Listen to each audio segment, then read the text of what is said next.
আল্লাহ অন্যত্র বলেন, ইন্নাল্লাহা ইয়াগফিরু আন ইউশরাকা বিহি ওয়া ইয়াগফিরু মা দুনা যালিকা লিমান ইয়াশা। শিরক ছাড়া যত পাপ রয়েছে সমস্ত পাপ ক্ষমা করা হবে, শিরকের পাপ ক্ষমা করা হবে না। শিরক মহাপাপ, শিরক বড় পাপ। শিরক করলে আল্লাহকে অপমান করা হয়, শিরক করলে আল্লাহকে হেয় তুচ্ছ করা হয়, শিরক করলে অতীতের নেকি নষ্ট হয়ে যায়। কয়েকটি শিরক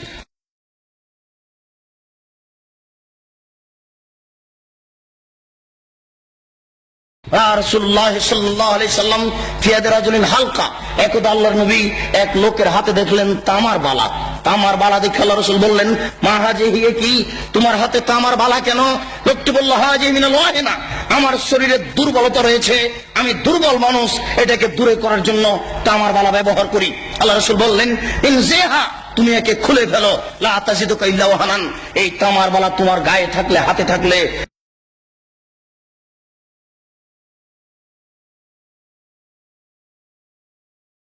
তোমার রোগী বেশি হবে, তুমি আরোগ্য লাভ করতে পারবে না। শোনো, লাউ মুত্তা ওয়া হিয়া আলাইকা মাফলাতা ইয়াউমুল কিয়ামা, এই তামার বালা যদি তোমার হাতে থেকে যায় আর তুমি যদি মারা যাও, তাহলে কিয়ামতের মাঠে তুমি রক্ষা পাবে না, তোমাকে জাহান্নাম যেতে হবে। এই মাইকের আওয়াজ যত দূর পর্যন্ত যাচ্ছে, সকল মুসলিম ভাই ও বোনকে বলছি, আপনার হাতে যদি কারো এরকম তামার বালা থাকে, সৌদি আরব থেকে হাজী সাহেবেরা ঘড়ির মতো বালা যদি নিয়ে এসে দেখে দিয়ে থাকে, রোগ ভালো হবে বলে তাকে এই মুহূর্তেই খুলে ফেলুন। রাতে মারা গেলে মুসলমান হয়ে মারা যাবেন, থাকা অবস্থায় মারা গেলে মুশরিক হয়ে মারা যাবেন। আল্লাহকে অপমান করে জান্নাত লাভ করা যায় না, আল্লাহকে ছোট করে, খাটো করে, হেয় তুচ্ছ করে জান্নাত লাভ করা যায় না। সাবধান থাকুন। রাসূল সাল্লাল্লাহু আলাইহি ওয়াসাল্লাম এক বৈঠকে বললেন, ইন্নার রুকা ওয়াত তামাইম ওয়াত তাওয়ালা শিরকুন, নিশ্চয় ঝাড় ফুঁক করা শিরক, গলায় তাবিজ ঝোলানো শিরক, স্বামী স্ত্রীর মধ্যে ভালোবাসা সৃষ্টি করার যে কোনো কৌশল শিরক।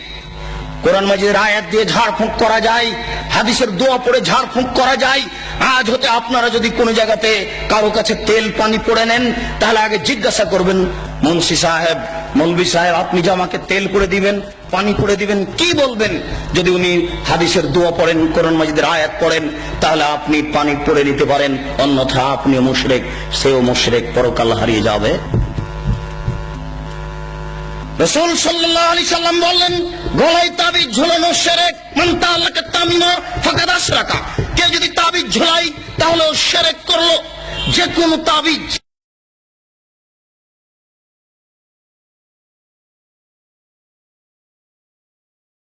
যে কোনো মাদুলি, কোরআন মাজিদের আয়াত লিখে তাবিজ ঝুলালে ডবল অন্যায় হয়।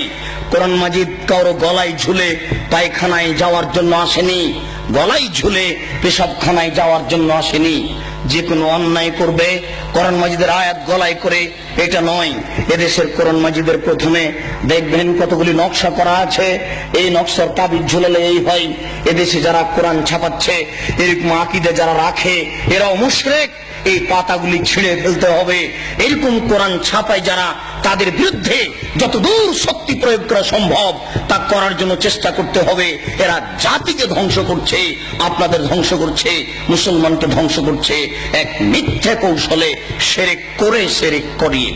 বায়সাতের পাগড়ি বেঁধে যদি কোরআন মাজিদের আয়াত দিয়ে জুব্বা পরে, আল খাল্লা পরে যদি তাবিজ লিখে দেয়, তবুও তা শিরক হবে। সাবধান থাকবেন। রাসূল সাল্লাল্লাহু আলাইহি সাল্লাম বলেন, মান আতা আরফান ফাসালাহু ফাসাদ্দাকা বিমা কালা লাম তুকবাল লাহু সালাতান 40 লাইলা।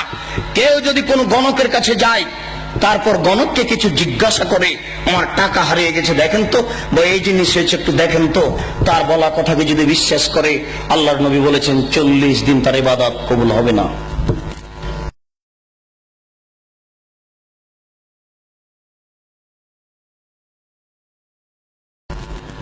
40 দিন তার সালাত কবুল হবে না। গণকের কাছে যায় যারা, তারা মুশরিক। আল্লাহ রাসূল বলছেন, মান আতা আরফান ফাসালাহু, কেউ যদি গণকের কাছে আসে, এরকম লোকের কাছে আসে, ভাগ্য পরীক্ষা করে, তার হারিয়ে যাওয়া জিনিসকে জানতে চায়, তাহলে কোরআন মাজিদকে অস্বীকার করলো, মুহাম্মদ সাল্লাল্লাহু আলাইহি সাল্লামকে নাকচ করে দিল, ওই জন্য নবীকে অস্বীকার করলো, কোরআন মাজিদকে অস্বীকার করলো। মহাপাপী, বড় পাপী যারা এরকম করে, যারা গণকের কাছে যায়, তারা বড় মুশরিক। সাবধান থাকতে হবে।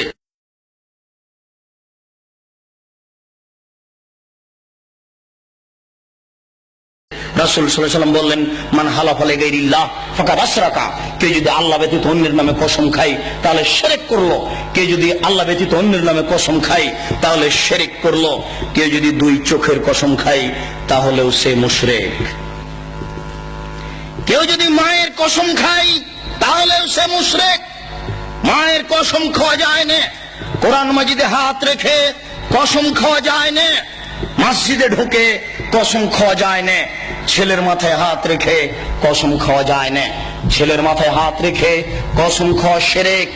এইভাবে হাত চালিয়ে ভাগ্য পরীক্ষা করা শিরক, টিয়া পাখির মাধ্যমে ভাগ্য পরীক্ষা করা শিরক।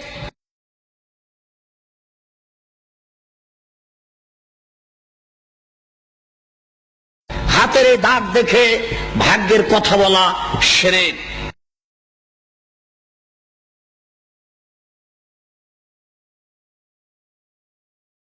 ছবি মূর্তিকে সম্মান করা শিরক, মূল্যায়ন করা শিরক। আজ এখান থেকে উঠে বাড়িতে ঢুকে শোকেজে যত পুতুল আছে, যত ছবি মূর্তি আছে, আপনার আমেরিকা থেকে আনা যদি সোনার হরিণ হয় তবু লাথি মেরে ভেঙে চৌচির করতে হবে, ওকে মূল্যায়ন করা যাবে না। ছবি মূর্তিকে মূল্যায়ন করা শিরক। জন্মদিবস পালন করা শিরক, মৃত্যু দিবস পালন করা শিরক, 16 ডিসেম্বর পালন করা শিরক, 21শে ফেব্রুয়ারি পালন করা শিরক, 26শে মার্চ পালন করা শিরক, পহেলা বৈশাখ পালন করা শিরক, কবরে ফুল চড়ানো শিরক, শহীদ মিনারে ফুল চড়ানো শিরক। 21শে ফেব্রুয়ারি যদি সারা বাংলাদেশের নারী পুরুষ পায়ের জুতা খুলে হাতে ফুল নিয়ে বরকতের কবরে দেয়, শহীদ মিনারে দেয়, তাহলে কি তারা বরকতের 1 পয়সা উপকার করতে পারবে? পারবে না। এই জন্য এরকম জাতিকে আমরা শিক্ষিত জাতি বলি না, এরকম হেডমাস্টারকে আমরা শিক্ষিত বলি না। এরকম জাতির, এরকম হেডমাস্টারের নিপাত হোক, এটাই আমরা চাই। যার দ্বারা জাতি উপকৃত হতে পারে না, যে শিক্ষিত সমাজের দ্বারা জাতি কবরে যায়, জাতির পরকাল হারায়, ওরকম শিক্ষিত সমাজ আমরা চাই না।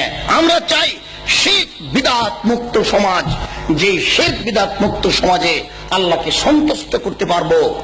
অনেক সময় পাপ করলেও আল্লাহ ওরকম অসন্তুষ্ট হন না। শিরক করলে, কাবা শরীফে যদি শিরক থাকে তবুও শিরক, কাবা শরীফে যদি ছবি থাকে তবুও শিরক।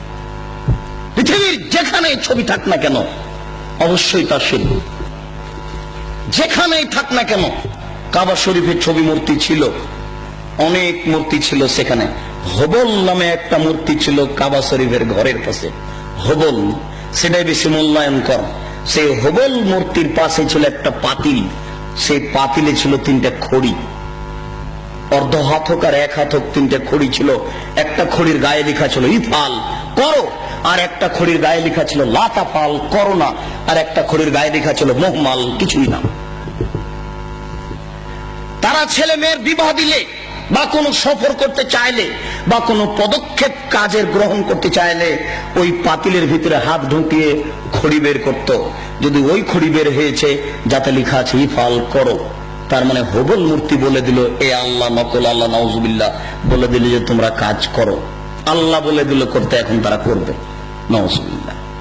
যদি ওই খড়ি বের হয় যাতে লেখা আছে লা তাফাল, করো না, এখন ওদের নকল আল্লাহ বলে দিল যে এই কাজ করতে হবে না, মেয়ের বিবাহ দিতে হবে না, তাই তারা করবে না।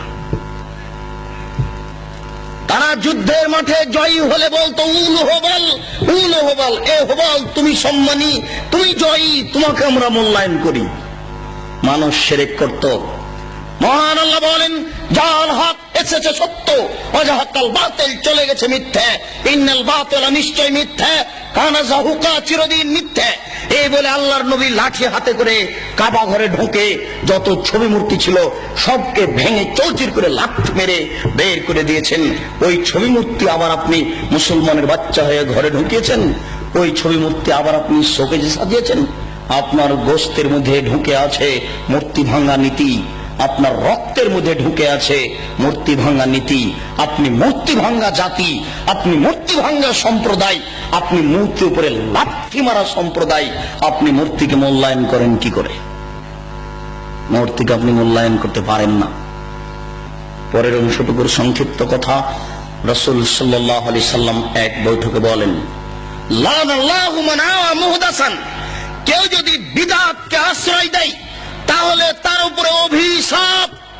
রাসূল সাল্লাল্লাহু আলাইহি ওয়াসাল্লাম এক বৈঠকে বলেন, মান আওয়া মুহদাসান লা ইউকবালু আনহু আদল ওয়া সারফ, কেউ যদি বিদআত করে তাহলে তার নফল ইবাদত কবুল হবে না, ফরজ ইবাদত কবুল হবে না।